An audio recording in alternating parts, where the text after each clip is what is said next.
साल था 1972। ओडिशा के घने और रहस्यमयी जंगलों के बीच बसा एक छोटा सा आदिवासी गांव। उस दिन समय जैसे ठहर गया था और आसमान अपनी खामोशी से किसी बड़े तूफान की गवाही दे रहा था। ब्रह्मांड के नक्षत्र अपनी चाल बदल रहे थे। सिंह राशि का पहरा था और मघा नक्षत्र अपनी पूरी चमक के साथ आसमान पर छाया हुआ था। 6 जनवरी 1972 की वो शुभ घड़ी, जब नियति ने अपना खेल रचा। एक तरफ प्रकृति का शोर था और दूसरी तरफ एक नवजात की पहली किलकारी। उस दिन एक साधारण बालक ने नहीं, बल्कि इतिहास के एक नए पन्ने ने जन्म लिया था। ओडिशा की उस पावन मिट्टी और आदिवासियों के संघर्षों के बीच पले बढ़े इस बालक की आंखों में एक अजीब सी चमक थी, एक ऐसी आग जो भविष्य को बदलने वाली थी। जंगल उसका झूला था और सितारे उसके मार्गदर्शक। वो आ रहा था, नक्षत्रों का आशीर्वाद लेकर।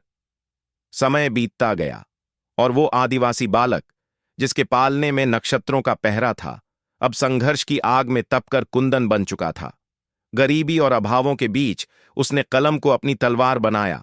दिन रात की हाड़ तोड़ मेहनत रंग लाई और वो एक शिक्षक बना। लेकिन समाज की कड़वी सच्चाई ने उसे चैन से बैठने नहीं दिया। उसने देखा अन्याय, भ्रष्टाचार और दबे कुचले लोगों की सिसकियां। उसे एहसास हुआ कि अगर समाज की जड़ें बदलनी हैं तो व्यवस्था के भीतर उतरना होगा। उसने राजनीति की ऊबड़ खाबड़ राह चुनी और एक MLA विधायक बनकर उभरा। पर सत्ता की राह इतनी आसान कहां थी।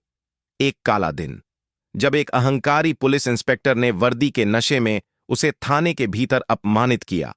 भरी महफिल में उसे नीचा दिखाया गया। उस दिन उसकी आंखों में आंसू नहीं, बल्कि प्रतिशोध की ज्वाला थी। उसने उस अपमान को सहा नहीं, बल्कि उसे अपनी शक्ति बना लिया। और फिर इतिहास ने खुद को दोहराया।